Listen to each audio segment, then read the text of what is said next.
Hi friends, welcome back. तो अभी हम कर रहे हैं brave heart Indian major whose love story made the whole nation cry. और मुझे याद है जहाँ से मैंने रोका था बहुत ही इमोशनल पार्ट हो गया था। मैं बड़ी डर डर कर रही हूँ क्योंकि कई आप लोगों के कमेंट्स आ रहे हैं बार बार कि करो करो करो। मेरे में हिम्मत नहीं है। वो जो भाई साहब हैं मेजर, वो तो शहीद हो गए। हाँ, तो मेरे में हिम्मत नहीं है देखने की। मेरे तो पहले पार्ट में ही रोना वाइफ भी निकल ज्वाइन गया कर था। देती है बाद में आर्म्ड सर्विसेज को, ऐसा होता है। हाँ, चलो देखते हैं। तो वीडियो शुरू करते हैं। वीडियो शुरू करने से पहले अगर आप चैनल पर नए हो और आपने अभी तक सब्सक्राइब नहीं किया तो जल्दी से पहले सब्सक्राइब के बटन और बेल आइकन को क्लिक कर लो ताकि आपको हमारे सारे न्यू वीडियोस के नोटिफिकेशन मिल जाए जैसे हम अपलोड करें। अगर आपको वीडियो पसंद आता है प्लीज लाइक एंड शेयर। चलिए शुरू करते हैं। मुझसे नहीं देखा जाता, मुझे और गुस्सा आता है पाकिस्तान पे और फिर मुझे लोगों पे आता है गुस्सा जो इंडियंस देश में बैठे हुए हैं और पाकिस्तानियों को देखते हैं, उनके वीडियोस पे बैठ जाते हैं, उनको व्यूज देते हैं और जो बड़ी उनको बुलाते हैं अपने शोज में और उनको उससे बातें करते हैं। फिर मेरे को बड़ा गुस्सा आता है, इसलिए मैं देखना ही नहीं चाहती कि भैया ये सब देख के भी अगर भारत में रहने वालों की आंखें नहीं खुलती हैं तो भाई क्या क्या करेंगे, क्या क्या बोले ऐसे लोगों को। चलो शुरू करते हैं। आज की इस रात मेजर बुका निकिता से इस प्रकार की बातें करना बिना कारण नहीं था।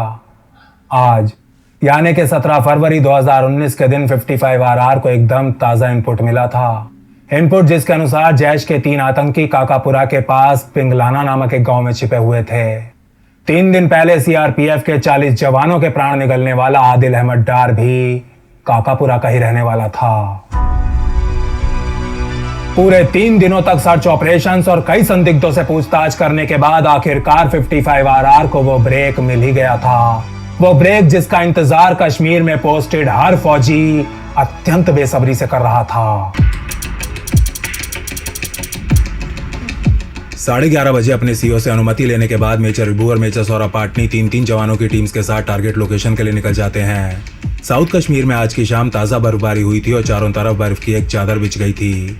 हड्डियां जमाने वाली तेज हवा चल रही थी। तापमान 0 से नीचे जा चुका था और सड़क पर कुछ दिखाई नहीं दे रहा था। ऐसे कठोर मौसम में 55RR का हथियारबंद काफिला जितनी तेज हो सके उतनी स्पीड से पिंगलाना गांव की ओर बढ़ रहा था।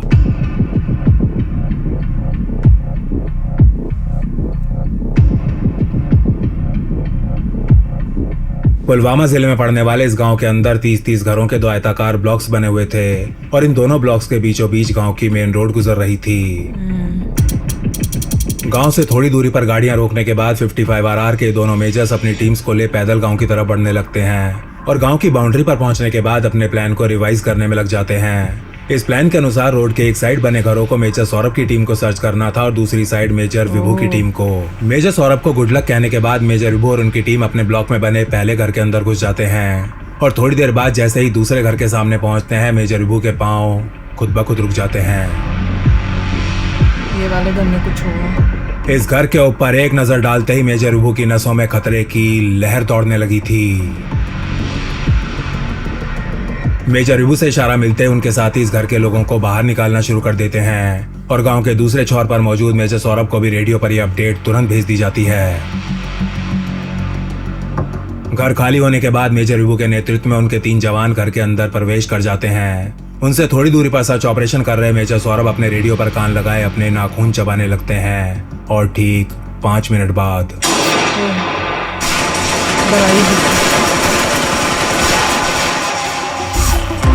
तो घर वाले क्यों नहीं बताए जिनको निकाल रहे थे कि अंदर यहीं बैठे हुए हैं और किस कमरे में पहले ये फायरिंग शुरू होते ही आसपास मौजूद सभी टीम्स को कंफर्मेशन भेज दी जाती है कि आतंकियों के साथ कांटेक्ट हो चुका है। अब इस बात में कोई संदेह नहीं था कि आतंकी कहां छिपे हुए हैं, लेकिन तीनों एक ही घर में हैं या फिर अलग अलग ये कह पाना अभी भी मुश्किल था। ओह, 3 है, अब इसमें तीनों यहीं हैं। इस समय रात के लगभग 1 बज रहे थे। तापमान -8 डिग्री को छू रहा था और खासी बर्फबारी भी शुरू हो चुकी थी। इन सब के बीच मेजर विभू के साथ घर के अंदर घुसा उनका एक जवान रेडियो पर एक अपडेट भेजता है। तीनों आतंकी यहीं हैं। एक को विभू साहब ने मार दिया और बाकी दोनों घायल हो गए हैं, लेकिन फायरिंग कर रहे हैं। कमांडर साहब को और हमें भी गोलियां लगी हैं। ये मैसेज रिले होने के 4 मिनट बाद राष्ट्रीय राइफल्स की एक और सर्च पार्टी यहाँ पहुंच जाती है। इस टीम को 55RR के second in command lieutenant colonel Rahul Gupta lead कर रहे थे। लोकेशन पर पहुंचने के बाद जैसे ही लेफ्टिनेंट कर्नल राहुल और उनके आदमी घर के अंदर घुसते हैं, उनकी नजर सबसे पहले फर्श पर उल्टे लेटे हुए मेजर विभू के ऊपर पड़ती है। चोटिल हो चुके मेजर रिबू जो घर के दूसरे वाले कमरे की दिशा में बिना रुके फायरिंग कर रहे थे और उनके पीछे से उनके 3 जवान भी घायल अवस्था में जमीन पर लेटे हुए दुश्मन को भीषण प्रत्युत्तर दे रहे थे।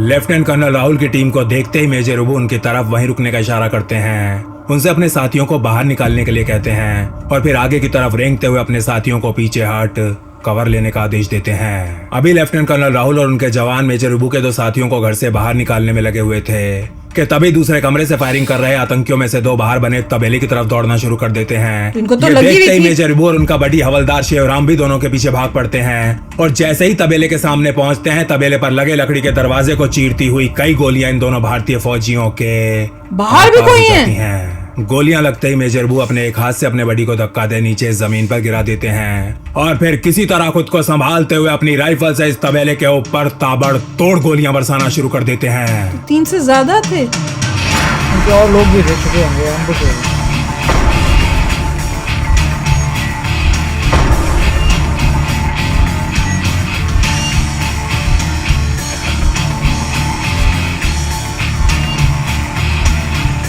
इस समय तक मेजर रिबू को कई गोलियां लग चुकी थी और उनके शरीर से लहू की अनेकों धाराएं बह रही थीं, लेकिन फिर भी वो आतंकियों के साथ लगातार कांटेक्ट बनाए हुए थे और अपने रेडियो पर बिना रुके बाकी टीम्स को अपडेट्स भी दे रहे थे।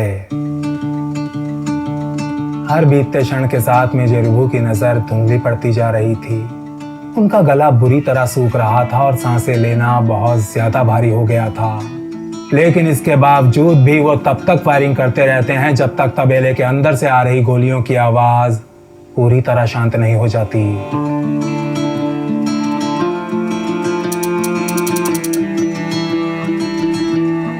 रात के 1:30 बजे तक मेजर सौरभ की टीम भी घर के बाहर पहुंच जाती है और जब मेजर रिबू और हवलदार शेरराम को घर से बाहर निकाला जाता है तब जाकर कहीं दोनों की चोटों का ठीक से पता चलता है। मेजर रिबू और उनके बड़ी दोनों को कई जगह गोलियां लगी थीं। हवलदार शेरराम के शरीर में किसी प्रकार की कोई हरकत नहीं हो रही थी, लेकिन मेजर रिबू की सांसें अभी भी चल रही थीं।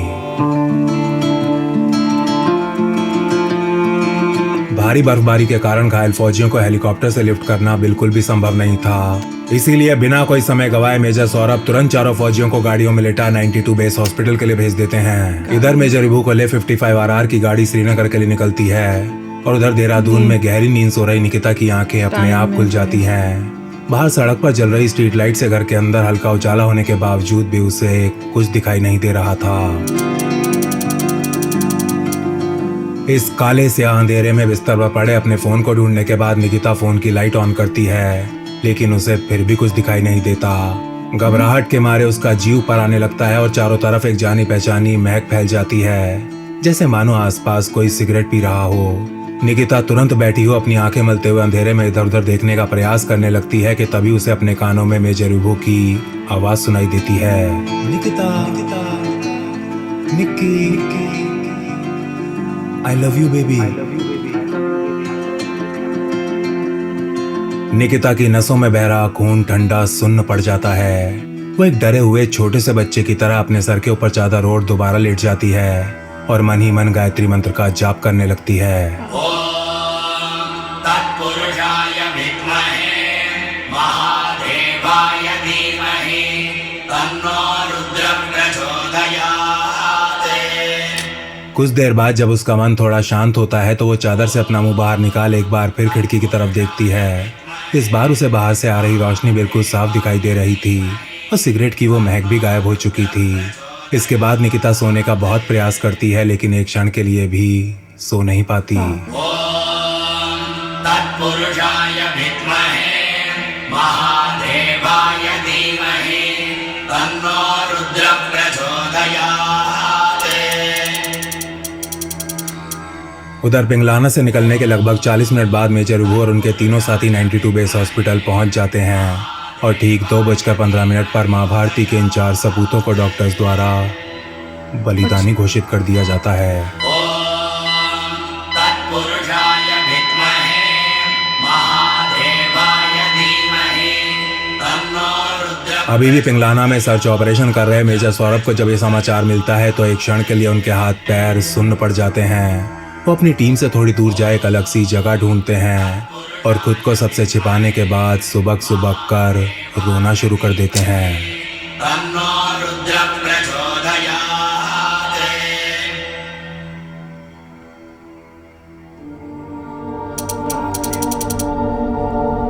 उधर देहरादून में 19 फरवरी की सुबह जल्दी उठ निकिता दिल्ली जाने के लिए अपना सामान पैक करने में लग जाती है। पैकिंग करते हुए वो बार बार अपना फोन भी चेक कर रही थी, लेकिन ना ही अभी तक मेजर विभू की कोई कॉल आई थी और ना ही कोई मैसेज। निकिता जानती थी कि ऐसा होना बिल्कुल भी नॉर्मल बात नहीं है। शादी के बाद से लेकर अब तक एक भी दिन ऐसा नहीं था जब उसकी आंख खुलने से पहले उसके पति ने उसे फोन पर आई लव यू ना बोला हो। रेलवे स्टेशन निकलते समय जब निकिता अपनी सास के पैर छू रही होती है तो उसे आशीर्वाद देने के बाद वो उससे कहती हैं, निक्की बेटा कल रात मुझे एक सपना आया था। अपना विभू बिस्तर पे बैठा मेरे पैर दबा रहा था और कह रहा था माँ थोड़ा सा बेसन का हलवा बना दो ना, बहुत तेज मन कर रहा है।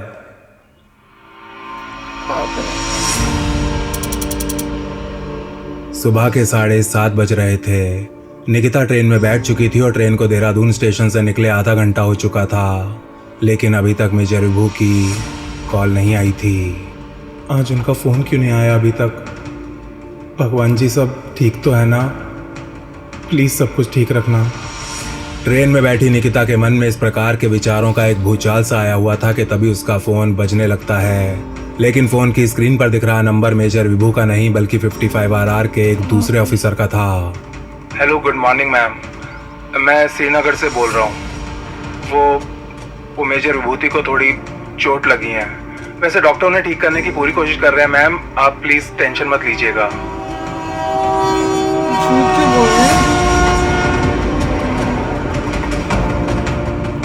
ये सुनते ही निकिता के आसपास की दुनिया स्लो मोशन में तब्दील हो जाती है। हर प्रकार की आवाज और शोर पूरी तरह शांत पड़ जाता है और निकिता के दिल में अपार गुस्से की एक लहर उठ खड़ी होती है। प्लीज आप मुझसे झूठ मत बोलो, please, I beg of you. मुझे तो रात ही पता चल गया था कि कुछ गड़बड़ है। देखिए जो भी हुआ है आप मुझे साफ साफ बता दीजिए। माँ को भी पता चल गया, वाइफ को भी पता चल गया। ये सुनते ही श्रीनगर से फोन कर रहा ऑफिसर बिल्कुल चुप हो जाता है और लाख प्रयास करने के बाद भी अपने रोने की आवाज निकिता से छुपा नहीं पाता। देखिए सर, आप मेरी चिंता बिल्कुल मत कीजिए। मुझे बस आप इतना बता दीजिए कि मैं उनकी बॉडी कब देख सकती हूँ? बाप रे। वो घर कब आ रहे हैं?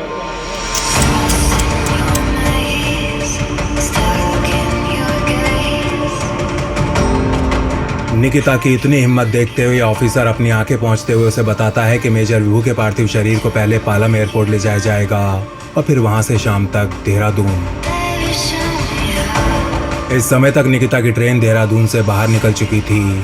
आधे घंटे बाद जब एक छोटे से स्टेशन पर यह ट्रेन धीमी होती है तो अपना सूटकेस ले निकिता नीचे कूद जाती है और सबसे पहले मेजर विभू की बहन को फोन करती है, जिसके ठीक 15 सेकंड बाद लाइन की दूसरी तरफ से रोने और चीखने की आवाजें आने लगती हैं और खाली पड़े इस छोटे से स्टेशन पर इन चीखों को सुनते हुए निकिता एक पत्थर की तरह बिल्कुल स्थिर बैठी रहती है। इसके बाद निकिता दिल्ली में अपनी माँ को कॉल लगाती है और उसकी माँ के गले से निकली दर्दनाक चीखें उसके कलेजे को चीर के रख देती हैं।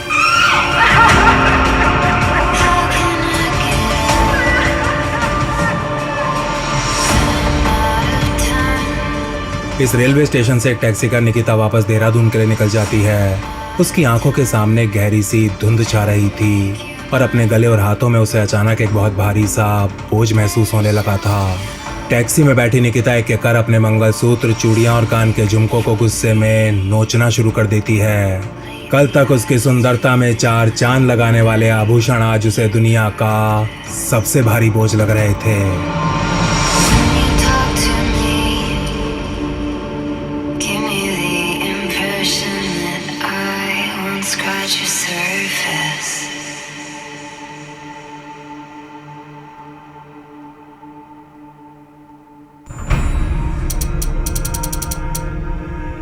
माँ को अपने ससुराल वापस पहुंचने के बाद निकिता कैब से नीचे उतर बाहर खड़ी हो जाती है वो चाहकर भी घर के अंदर जाने की हिम्मत नहीं कर पा रही थी।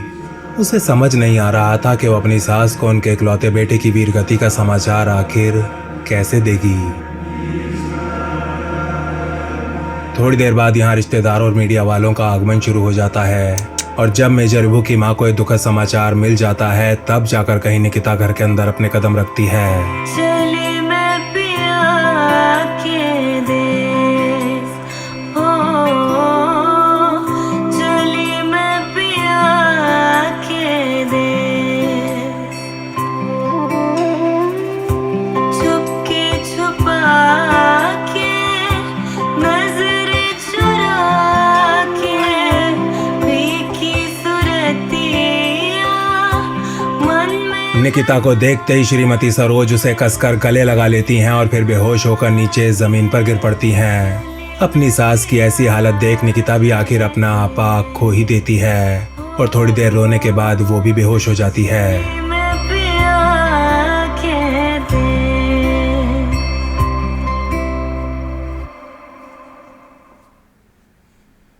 Oh my God.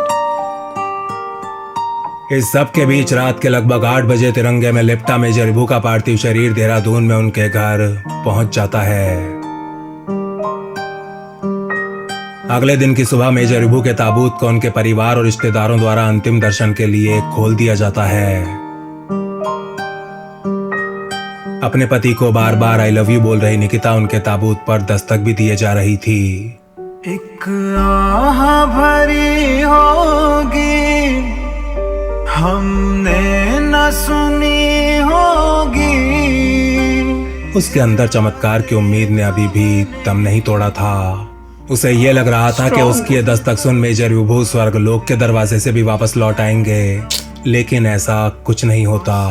और 20 फरवरी 2019 की दोपहर को पूरे राजकीय सम्मान के साथ 32 वर्षीय मेजर विभू के पार्थिव शरीर को पंचतत्व में विलीन कर दिया जाता है। चिट्ठी न कोई संदेश, जाने वो कौन सा देश जहाँ तू चले गए, नहीं होना चाहिए ऐसा। जहाँ तू चले गए।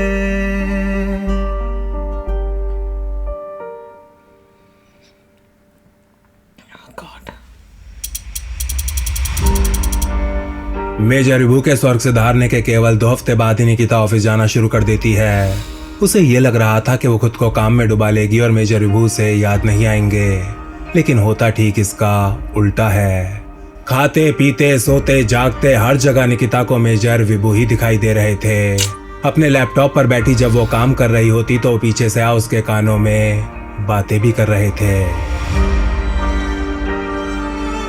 आने वाले दिनों में निकिता की हालत कुछ ऐसी हो जाती है कि वो मेजर विभू के फोन पर मैसेजेस भेजने लगती है। कहाँ हो बेबी, क्या कर रहे हो, ठीक तो हो ना, प्लीज कॉल मी बैक। विभू मैं ऑफिस से घर आ गई हूँ, तुम क्या कर रहे हो, फ्री हो तो कॉल करो ना, I am missing you a lot baby.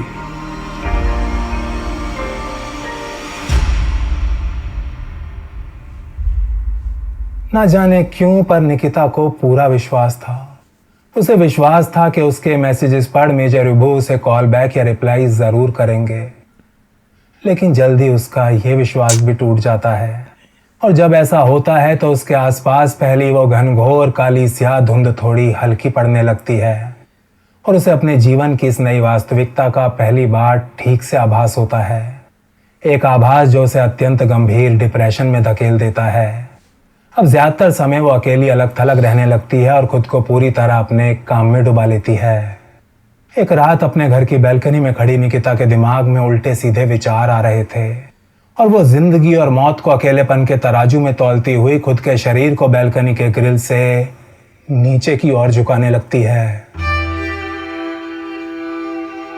लेकिन इससे पहले कोई अनहोनी घट पाती उसके फोन की स्क्रीन पर अचानक लाइट जल उठती है।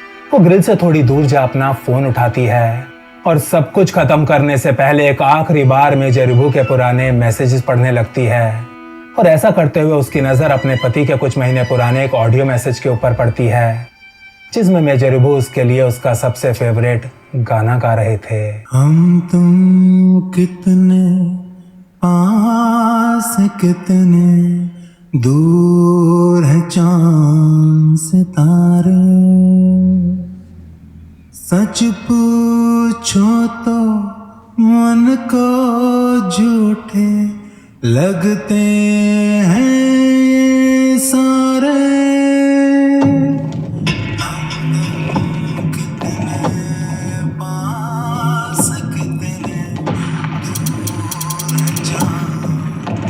अप्रैल का महीना आते आते निकिता का शरीर एक चलता फिरता कंकाल बन चुका था। उसकी हालत इतनी ज्यादा खराब हो गई थी कि उसे कुछ दिनों के लिए हॉस्पिटल में भर्ती कराना पड़ गया था, जहां उसे रोजाना नींद के इंजेक्शंस दिए जा रहे थे। ये तो ऐसी हालत होती है जब आपके अपने एक रात हॉस्पिटल में दवाई ले निकिता गहरी नींद सो रही थी कि अचानक उसे अपनी छाती के ऊपर एक अत्यंत भारी बोझ महसूस होने लगता है। वो मदद के लिए चिल्लाने का प्रयास करती है, लेकिन अपने गले से एक शब्द भी नहीं निकाल पाती। नर्स को बुलाने के लिए वो कुछ ही इंच की दूरी पर पड़े रिमोट की तरफ अपना हाथ बढ़ाने की कोशिश करती है, लेकिन पूरा जोर लगाने के बाद भी एक उंगली तक नहीं उठा पाती।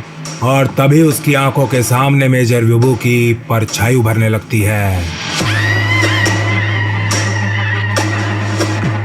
देखते ही देखते परछाई बिस्तर पर निकिता के पास आकर बैठ जाती है और बड़े ही प्यार से उसका हाथ अपने हाथों में थामते हुए कहती है, ए निक्की की बच्ची, क्या लगा रखा है सब?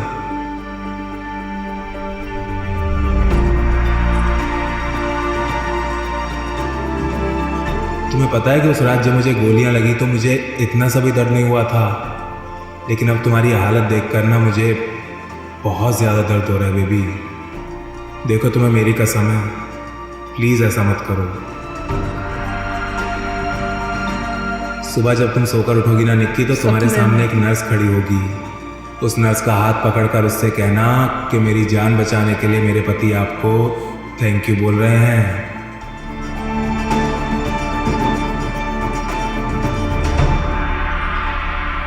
अगली सुबह जब निकिता सोकर उठती है तो वास्तव में उसके सामने एक नर्स खड़ी होती है और वो उसका हाथ पकड़कर बिल्कुल वैसा ही करती है जैसा कि मेजर विभू ने उससे कहा था।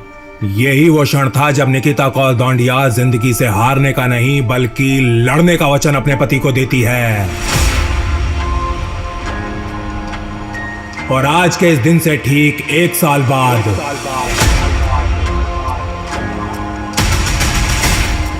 अपने योद्धा पति को खोने के पूरे 2 साल बाद मां भारती की वीरांगना एसएसबी का एग्जाम क्लियर कर भारतीय फौज के ऑलिव ग्रीस धारण कर लेती है।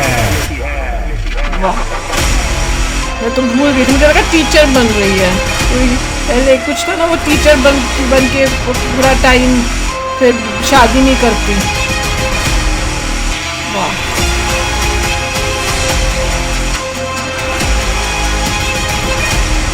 चेन्नई की ऑफिसर ट्रेनिंग एकेडमी में चली 1 साल की अत्यंत कठिन ट्रेनिंग को पूरा करने के बाद 29 साल की रही निकिता कौल लेफ्टिनेंट निकिता कौल बन जाती है।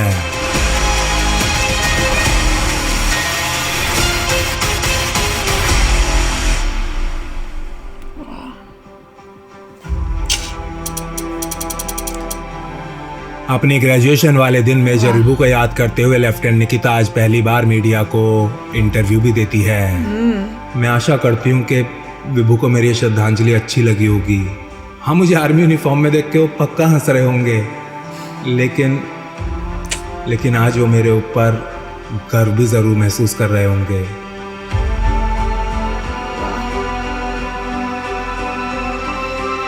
स्वर्गीय मेजर विभूति शंकर ढोंडियाल की पत्नी लेफ्टिनेंट नितिका कौल एवं माता श्रीमती सरोज ढोंडियाल।